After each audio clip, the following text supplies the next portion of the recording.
Hello friends. तो कैसे हैं आप लोग। ये द कैमरामैन का तीसरा पार्ट है और ये वीडियो बहुत ही औसम होने वाली है, तो आप इस वीडियो को पूरा ज़रूर देखिएगा। तो चलिए शुरू करते हैं। जो राहुल के साथ हुआ उसके बाद वो बहुत डर चुका था। वो बिना कुछ सोचे समझे तेज़ी से अपनी गाड़ी भगा रहा था। जो रास्ता 1.5 घंटे का होने वाला था वो उसने करीब 1 घंटे में पूरा कर लिया था। वो अपने फ्लैट पर पहुंचने के बाद भागते हुए अंदर गया, बैठकर 2 मिनट सांस ली। उसने खुद को शांत किया। उसके बाद जाकर पूरे 2 ग्लास पानी पिए और फिर बैठा और खुद को समझाने लगा कि कुछ नहीं हुआ है, सब कुछ ठीक है। उसने अपने दिल पे हाथ रखा और अपने दिल को शांत करने लगा, जो कि बहुत जोरों से धड़क रहा था। 15-20 मिनट बाद जब वो थोड़ा जाकर शांत हुआ तो जाकर उसने शॉवर लिया। शॉवर लेने के बाद वो बैठा। उसने खुद से कहा कि सब ठीक है, सब अंडर कंट्रोल है। अपने पास वो रिकॉर्डिंग है 4-5 घंटों की, जो अपनी टीआरपी के लिए काफ़ी है। अचानक से उसे रिकॉर्डिंग से याद आया, सतीश। जितनी देर में वो बाइक पे था उसने सतीश की बाइक की आवाज़ ही नहीं सुनी, ना ही वो रास्ते में उसे बीच में कहीं मिला। अब उसका दिमाग बहुत ज़ोरों से फटने लगा था। उसे इतना डर लगने लगा था कि कहीं सतीश उधर जी तो नहीं फंस गया, कहीं उसके बचने के चक्कर में कहीं उसका दोस्त तो उधर नहीं रह गया, कहीं, क्योंकि ये पूरा उसका आइडिया था, कहीं उसने अपने दोस्त को ही तो इस पे भेंट नहीं चढ़ा दिया। और रिकॉर्डिंग भी उसी के पास थी। अब उसको बहुत भयंकर डर लग रहा था। वो अंदर ही अंदर खुद को समझा रहा था कि ऐसा कुछ नहीं हुआ है, सतीश बिल्कुल सेफ है, साउंड है और अभी तक घर पे पहुंच गया होगा, कल सुबह ऑफिस में ज़रूर मिलेगा। पर कहीं ना कहीं वो इस चीज़ से कन्विंस नहीं हो पा रहा था। उसने सोने की भी कोशिश की पर उसको नींद ही नहीं आ रही थी। आखिरकार उसने अपना फ़ोन लिया और सतीश को कॉल डायल किया। सतीश को कॉल डायल किया लेकिन उसने फ़ोन ही नहीं उठाया। 1 बार, 2 बार, 5 बार उसने फ़ोन ही नहीं उठाया। अब राहुल को सच में डर लगने लगा। उसने उसके घर पे फ़ोन किया। उसके घर पे भी पहली बार में किसी ने फ़ोन ही नहीं उठाया। दूसरी बार में उसकी मम्मी ने फ़ोन उठाया, बोली हेलो। उनकी आवाज़ से साफ साफ समझ आ रहा था कि अभी अभी वो सोकर उठी। सॉरी आंटी, सॉरी मैंने आपको बीच रात में तंग किया, पर क्या सतीश आ गया घर पे? आंटी बोली सतीश? नहीं बेटा, सतीश तो नहीं आया। क्यों? तो सतीश नहीं आया? नहीं, अभी तक तो नहीं आया। वो तो नहीं आया का क्या मतलब है आंटी? आ गया होगा अभी तक तो, आपको पता नहीं होगा, आप सो रहे होंगे। नहीं बेटा, मेरे को पता है नहीं आया। क्या हुआ? नहीं नहीं आंटी, कुछ नहीं कुछ नहीं कुछ नहीं। ऐसा कहकर उसने फ़ोन रख दिया। अब तो जैसे उसका दिल पहले से भी बहुत ज़ोरों से धड़क रहा था। वो खुद को कंट्रोल ही नहीं कर पा रहा था। वो पैनिक होके इधर से उधर अपने फ्लैट में चलने लगा। उसने कहा ये उसका पूरा आइडिया था, ये पूरी उसी की गलती है और अब उसी के ऊपर सतीश के गुम होने की जिम्मेदारी है।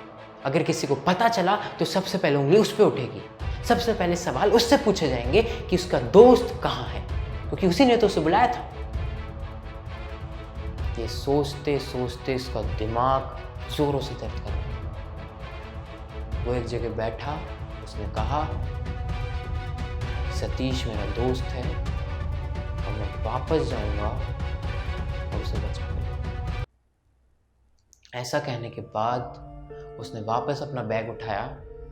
अब की बार वो किचन में गया और एक पहना सा नाइफ लेके उसने अपने बैग में रख लिया सेफ्टी के लिए। उसने फिर अपनी बाइक निकाली और ना चाहते हुए फिर उसी रास्ते पे चल दिया जहाँ पे शायद वहाँ से आते टाइम वो वहाँ पे कभी वापस नहीं जाना चाहता था। फिर वो 1.5 घंटे का रास्ता कब 2 घंटे का हो गया पता ही नहीं चला। वो जैसे जैसे उधर बढ़ रहा था उसकी धड़कनें भी बढ़ती जा रही थी। आखिरकार उस हवेली के वहाँ पहुँच ही गया। उसने अपनी बाइक हवेली से थोड़ी दूरी पे ही खड़ी कर दी। वो ये नहीं चाहता था कि किसी को भी आवाज़ आए कि वो वहाँ पे आ गया है।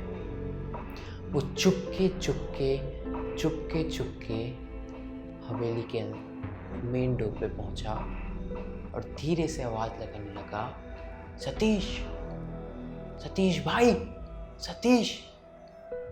पर कोई जवाब नहीं था। सतीश, अब भी कोई जवाब नहीं था।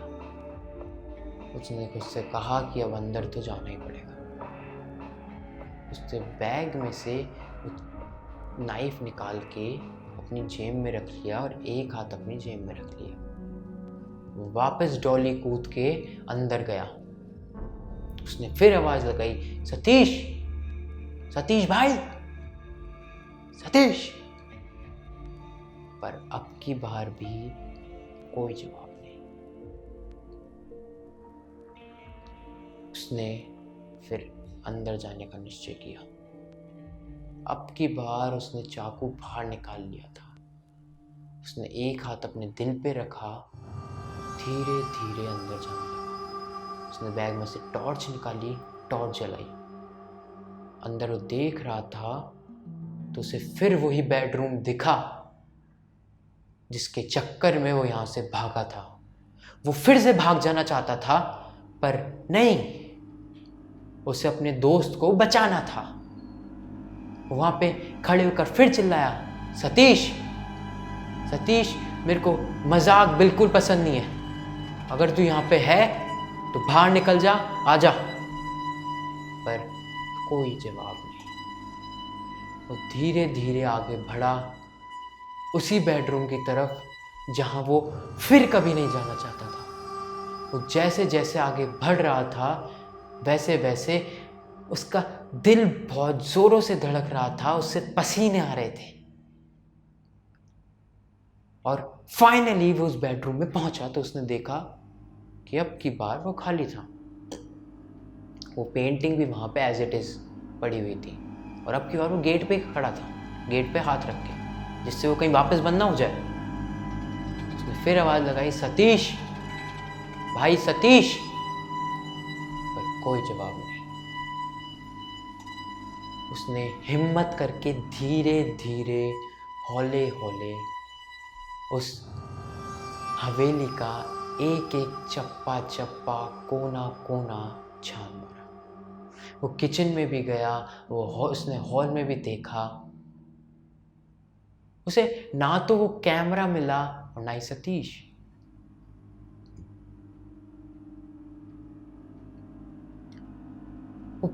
उसने जब पूरी जगह देख लिया, जब वो हार गया और जब वो बहुत बुरी तरीके से डर गया, तो उसके पास यही लास्ट ऑप्शन था कि वो वहाँ से बाहर निकल के चले जाए। वो बाहर गार्डन में आया तो उसके दिमाग में एक थॉट आया कि एक जगह तो रह गई, हवेली की छत। और उसने सोचा वहाँ पे वो नहीं हो सकता। मेरे हिसाब से या तो लेट निकला होगा या कहीं उसकी रास्ते में गाड़ी वाड़ी खराब हो गई होगी, वो पहुंच जाएगा घर। अब छत पे जाने की क्या जरूरत है।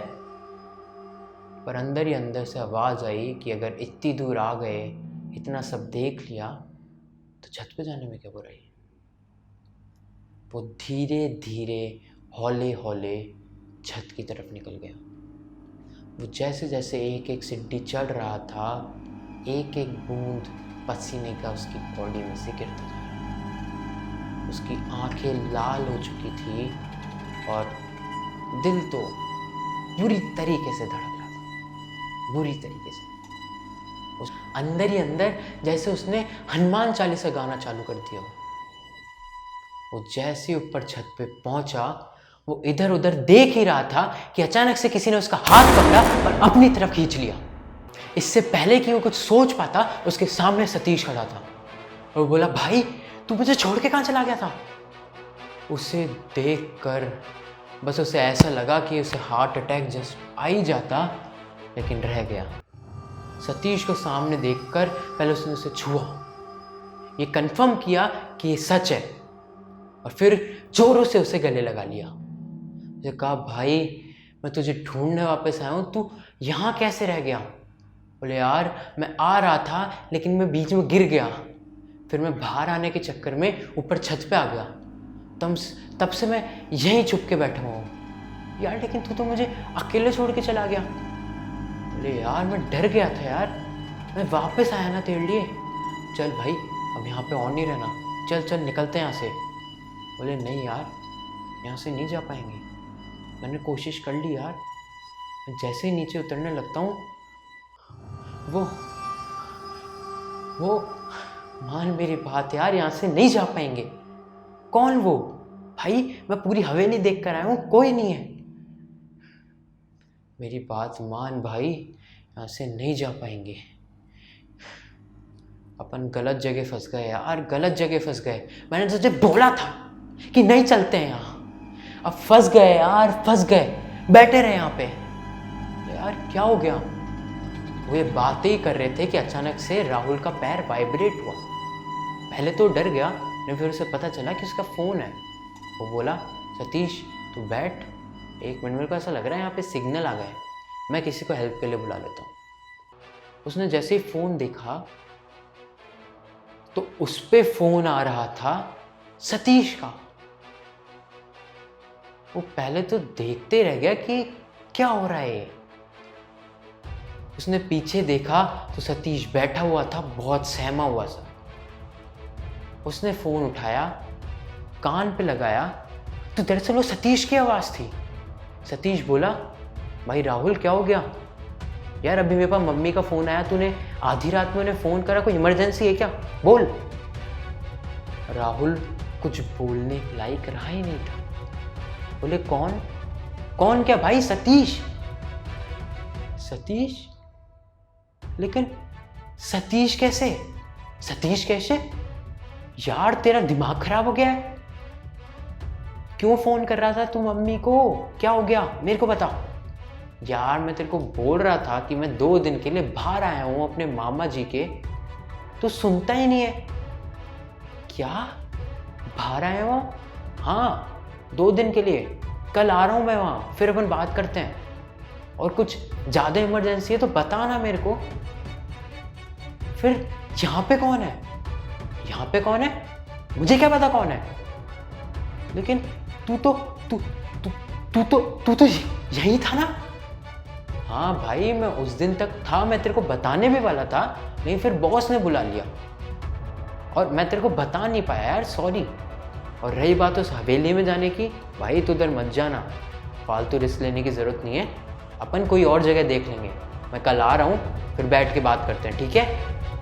चल अभी के लिए बाय। राहुल की पैरों के नीचे से ज़मीन खिसक गई थी। अब वो बस ऐसे ही था कि अब उसे हार्ट अटैक आने ही वाला है।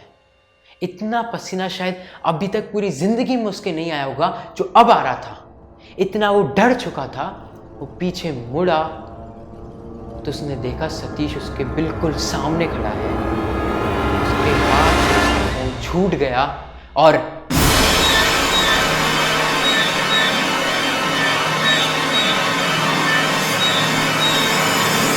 Thank you guys for hearing me out. आप कमेंट करके ज़रूर बताइएगा कि आपको ये कहानी कैसी लगी। आप मेरे चैनल को सब्सक्राइब कीजिए, मेरी वीडियोस को लाइक कीजिए और मुझे अपना खूब सारा प्यार दीजिए। Thank you so much.